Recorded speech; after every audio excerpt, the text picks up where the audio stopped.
దేవునికి స్తోత్రం. ప్రియమైన సహోదర సహోదరులకు శుభాభివందనములు. ఈరోజు దేని వాగ్దానము ప్రకటన 12:12 అపవాది తనకు సమయం కొంచెమని తెలుసుకొని బహుక్రోధం గలవాడే మీ యొద్దకు దిగివచ్చున్నాడని చెప్పాను. చూడండి, కొందరు సమయాన్ని చాలా వృధాగా గడిపేస్తూ ఉంటారు. అయితే గడిచిపోయినటువంటి సమయాన్ని ఎప్పటికీ ఎవరు కూడా వెనక్కి తీసుకొని రాలేరు కదా. కాబట్టి మన ముందున్నటువంటి సమయాన్ని ఎంతో మనం సద్వినియోగపరుచుకునే వారిగా ఉండాలి. అయితే దేవుని యొక్క రాకడ అతి సమీపంగా ఉంది.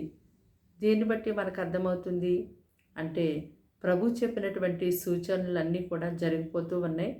కనుక దేవుని యొక్క రాకడ చాలా సమీపంగా ఉందని మనం మెలకువగా ఉండి ప్రార్థించుకునే వారిగా ఉండాలి. అయితే కొందరు దేవుని యొక్క రాకడ ఆలస్యం అవుతుందని ఎంచుకుంటూ ఉన్నారు.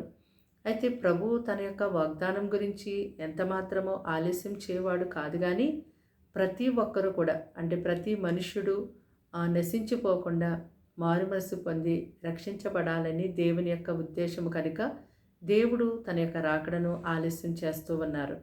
అయితే అపవాది మాత్రము తనకి సమయము కొద్దిగా ఉందని తెలుసుకొని బహు క్రోధముతో వాడు ఎంతో గర్జించే సింహం వలె ఎవరిని మృంగాలని వెతుకుతూ తిరుగుతూ ఉన్నాడు. ఎంతో వాడు తక్కువ సమయం అని చెప్పి చాలా బిజీగా పనిచేస్తూ ఉన్నాడు. కనుక దేవుని ప్రజలైనటువంటి మనము ప్రతిరోజు కూడా దేవునికి మనుషులందరూ కొరకు వారి రక్షణార్థమై ఎంతో ప్రార్థన విజ్ఞాపన చేస్తూ మెలకువగా ఉండేవారిగా ఉండాలి. ప్రార్థన. దేవానికి వందనాలు, స్తోత్రాలు, స్తుతులు చెల్లిస్తూ ఉన్నాం తండ్రి. ఈ మాటలు వింటున్నాను బిడ్డల్ని మీ రక్తంతో కడిగి ముట్టి పరిశుద్ధపరచండి. వారికి వారింటి వారికి రక్షణ ఇవ్వండి.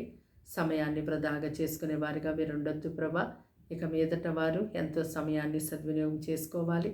ప్రార్థన చేసుకోవడానికి, వాక్యం ధ్యానించడానికి, నీతో సహవాసం చేయడానికి, ఇదిగో అయినా ప్రభుని కార్యములు నీ పనులు జరిగించడానికి వారికి ఎప్పుడైతే అనుకూలత కలిగి ఉంటూ ఉన్నారు ఇప్పుడు ఆ యొక్క సమయాన్ని ఎంత మాత్రము కూడా అయా తని వృధా చేసుకోకుండా అయా తన ముందుకు వెళ్ళి నీ పనులు చేయడానికి సహాయం చేయండి.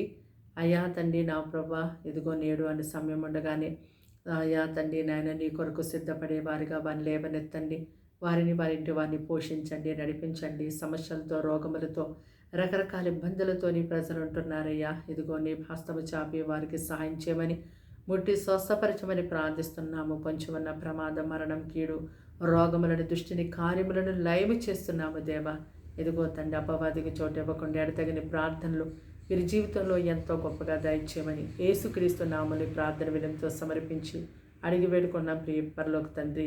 ఆమేన్.